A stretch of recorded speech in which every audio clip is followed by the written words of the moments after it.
നമുക്ക് new industrial policy of India 1991 നോക്കാം. The industrial policy of 1991 is the most important reform introduced in Indian economy since independence.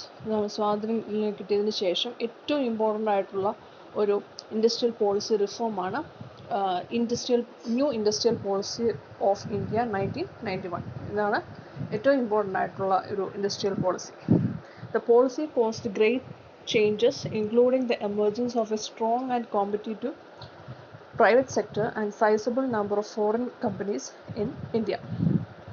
കുറേയേറെ foreign companies ഇന്ത്യയിൽ വരാനായിട്ടും അതുപോലെ തന്നെ നല്ല ശക്തമായതും നല്ല കോമ്പറ്റീറ്റീവ് ആയിട്ടുള്ള പ്രൈവറ്റ് സെക്ടറിനും ഒക്കെ ഒരു ഉയർത്തെഴുന്നേൽപ്പ് അല്ലെങ്കിൽ അതിനൊക്കെ ഇന്ത്യൻ ഇക്കോണമിയിലേക്ക് കൂടുതൽ ശക്തിയായിട്ട് പ്രവർത്തിക്കാനായിട്ടുമൊക്കെ ഈ പുതിയ 1991 industrial പോളിസിയാണ് സഹായമായത്. Features of the policy are the following. First one, industrial delicensing policy. The most important part of the new industrial policy of 1991 was the end of the industrial licensing or the license Raj or red tapeism. New industrial policy 1991 ഏറ്റവും important ആയിട്ടുള്ളൊരു പാർട്ടാണ് industrial ലൈസൻസിങ്ങും അതുപോലെ തന്നെ licence Raj അല്ലെങ്കിൽ red ടാപ്പിസം ഒക്കെ അവസാനിപ്പിക്കുക എന്നുള്ളത്. Under the industrial licensing policies private sector firms have to secure licence to start an industry. ഒരു ഇൻഡസ്ട്രി തുടങ്ങണമെന്നുണ്ടെങ്കിൽ പ്രൈവറ്റ് സെക്ടറുകാർക്ക് ഒരു ലൈസൻസ് എടുത്തെങ്കിൽ മാത്രമേ അവർക്കൊരു ഇൻഡസ്ട്രി തുടങ്ങാൻ പറ്റുള്ളായിരുന്നു. അതാണ് ഈ ലൈസൻസ് രാജിൻ്റെ അല്ലെങ്കിൽ റെഡ് ടാപ്പിസം അല്ലെങ്കിൽ ഇൻഡസ്ട്രിയൽ ലൈസൻസിങ്ങിൻ്റെ ഒരു പ്രത്യേകത. This has created long delays in the startup of industry. അതുകൊണ്ട് തന്നെ ഇങ്ങനെ ഈ ലൈസൻസ് കിട്ടാനുള്ള താമസം കൊണ്ട് ഒരു ഇൻഡസ്ട്രി തുടങ്ങാനായിട്ടൊക്കെ വളരെയേറെ കാലതാമസം നേരിട്ടു. The industrial policy of 1991 has almost abandoned the industrial licensing system. ഈ 1991 ഇൻഡസ്ട്രിയൽ പോളിസി ഈ ഇൻഡസ്ട്രിയൽ ലൈസൻസിങ് സിസ്റ്റം എന്നുള്ള ആ ഒരു കൺസെപ്റ്റ് തന്നെ നിർത്തലാക്കി. It has reduced industrial licensing to 15 sectors. 15 സെക്ടറിലേക്ക് മാത്രമാക്കി ഈ ഇൻഡസ്ട്രിയൽ ലൈസൻസിങ് എന്നുള്ള system. Now only 13 sector need licensing for starting and industrial operation. ഒരു ഇൻഡസ്ട്രി തുടങ്ങണമെന്നുണ്ടെങ്കിൽ 13 സെക്ടറിലുള്ള ഇൻഡസ്ട്രിക്ക് മാത്രം ലൈസൻസ് എടുത്താൽ മതി എന്നുള്ള ഒരു നിയമമാണ് നിലവിൽ ഉള്ളത്. രണ്ടാമത്തെ ഫീച്ചർ എന്ന് പറയുന്നത് D reservation of the industrial sector. ഇതാണ് ഏറ്റവും ഇമ്പോർട്ടൻ്റ് ആയിട്ടുള്ള ഇൻഡസ്ട്രിയൽ പോളിസി കേട്ടോ. നിങ്ങൾ എപ്പോഴും ഈ ഒരു ചാപ്റ്ററിൽ ഈ ഒരു പോർഷനിലുള്ള ക്വസ്റ്റ്യൻ ഉറപ്പായിട്ടും പ്രതീക്ഷിക്കാം. എന്താണ് ന്യൂ ഇൻഡസ്ട്രിയൽ പോളിസി 1991 ഫീച്ചേഴ്സ് എന്നുള്ളത് വളരെ ഇമ്പോർട്ടൻ്റ് ആയിട്ടുള്ളൊരു പോർഷനാണ്. Second point, previously the public sector has given reservation especially in the capital goods and key industries. ആദ്യമേയൊക്കെ പബ്ലിക് സെക്ടറിന് ആയിരുന്നു ഒരു റിസർവേഷൻ കൊടുത്തിരുന്നത് ഈ ക്യാപിറ്റൽ ഗുഡ്സിലും അതുപോലെ അതിൻ്റെ ഏറ്റവും ഇമ്പോർട്ടൻ്റ് ആയിട്ടുള്ള ഇൻഡസ്ട്രീസിലുമൊക്കെ. പബ്ലിക് സെക്ടറിനായിരുന്നു കൂടുതൽ ഇമ്പോർട്ടൻസ് അല്ലെങ്കിൽ അവർക്കൊരു reservation. Under industrial deregulation most of the industrial sectors were open to the private sector as well. അതിനുശേഷം ഈ പുതിയ പോളിസി വന്നതിന് ശേഷം ഇൻഡസ്ട്രി ഡീറെഗുലേഷൻ നടത്തി. അതായത് ഇൻഡസ്ട്രിയൽ സെക്ടേഴ്സൊക്കെ പ്രൈവറ്റ് സെക്ടറുകൾക്കും തുറന്നു കൊടുത്തു, അവർക്കും അതിൽ പ്രവർത്തിക്കാമെന്നുള്ള അവസരം കൊടുത്തു.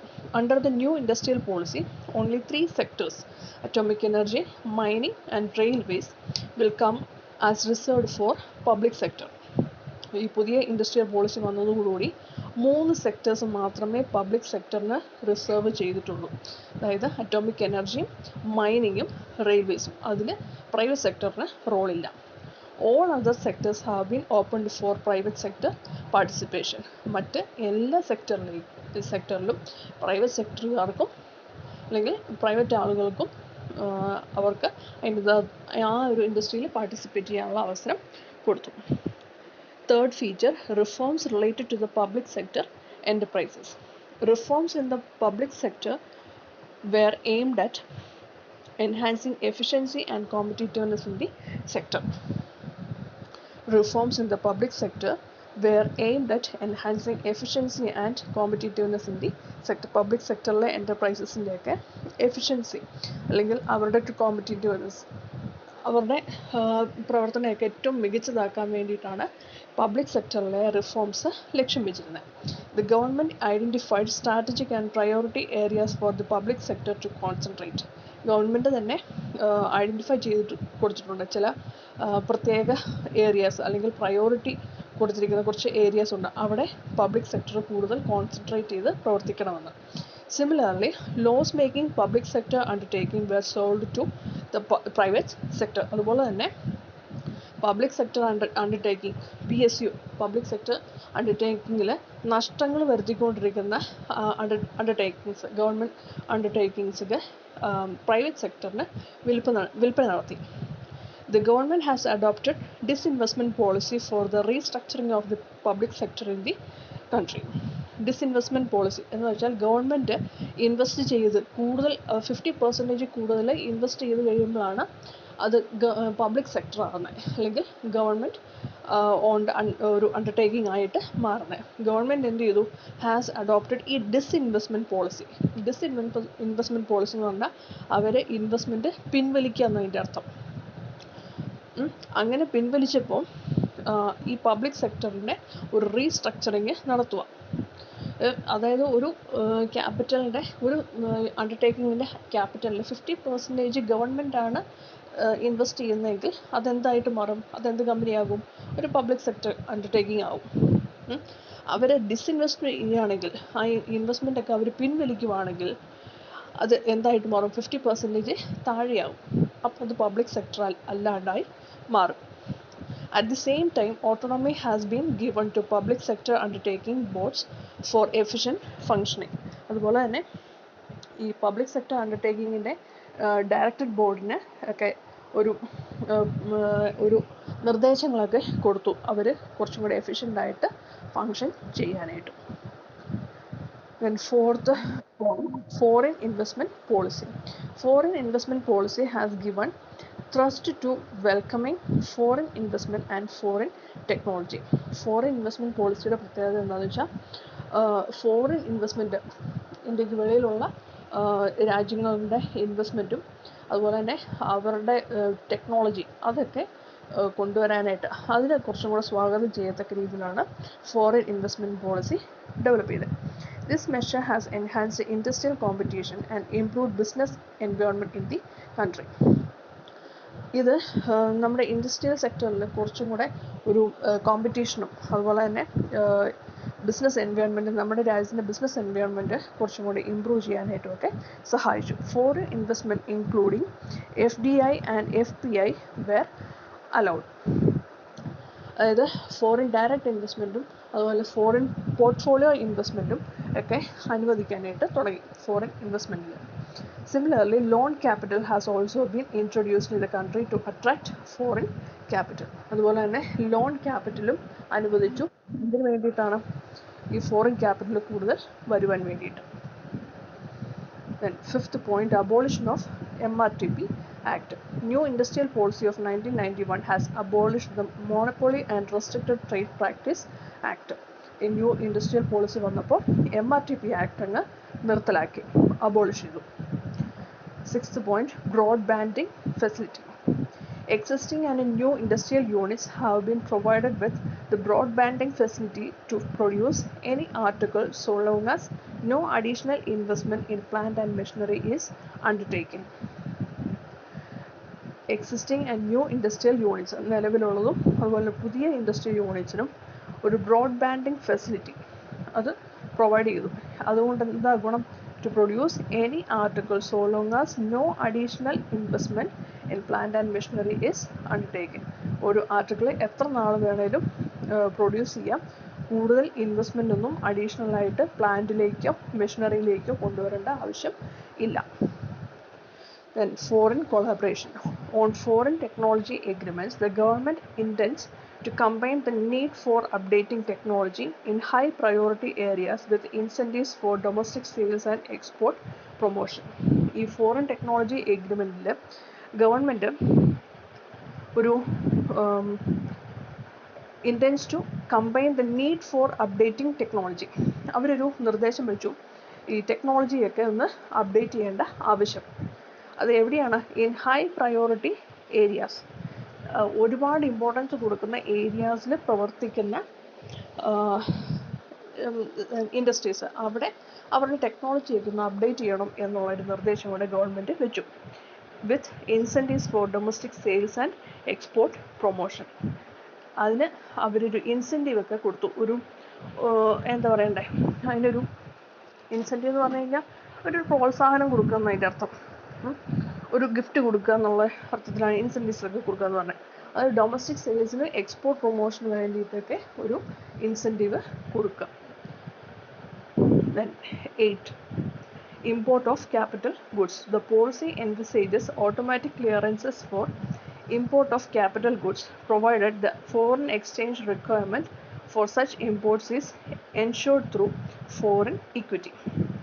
In new industrial policy, ഈ ക്യാപിറ്റൽ ഗുഡ്സ് ഒക്കെ ഇമ്പോർട്ട് ചെയ്യുന്നത് വളരെ എളുപ്പത്തിൽ ക്ലിയറൻസ് ഒക്കെ നടത്താനായിട്ടും ഒക്കെ അനുവദിക്കാൻ തുടങ്ങി. Provided the foreign exchange requirement for such import is ensured through foreign equity.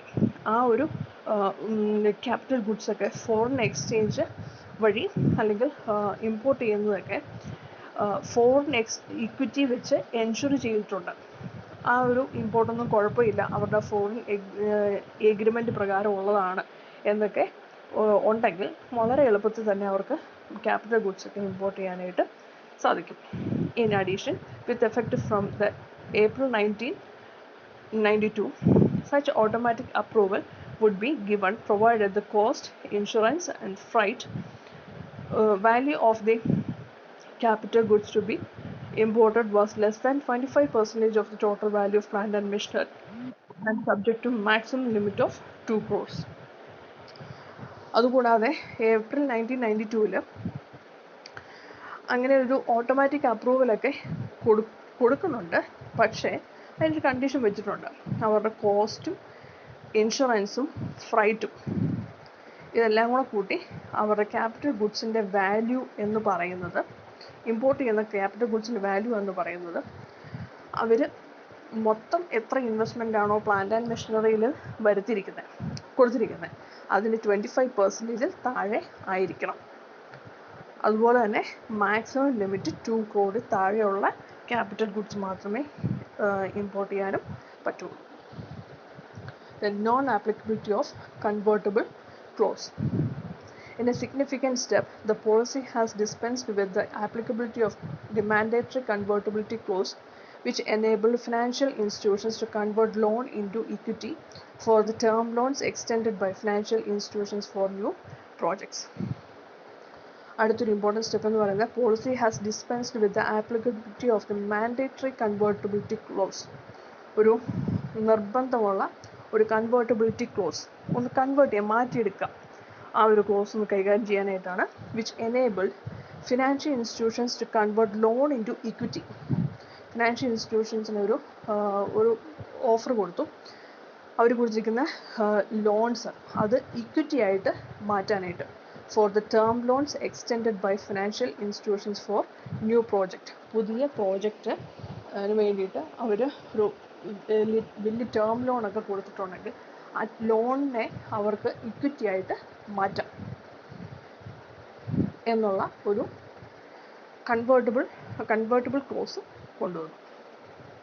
Then 10th one, locational policy. In cities of less than 1 million population, there will be no need for obtaining industrial approvals from the central government except for industries subject to compulsory licensing.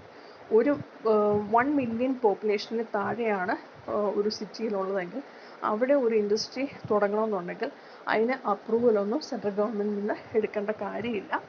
എപ്പോഴാണ് industry subject to compulsory except for industry subject to compulsory licensing. അതായത് നിർബന്ധമായിട്ട് licensing എടുക്കണം എന്നുള്ള industries ഒഴികെ ബാക്കി ഏത് ഇൻഡസ്ട്രിക്കും 1 million താഴെ പോപ്പുലേഷൻ ഉള്ളിടത്ത് ലൈസൻസ് ഒന്നും അല്ലെങ്കിൽ പെർമിഷനൊന്നും ഇല്ലാണ്ട് തുടങ്ങാം.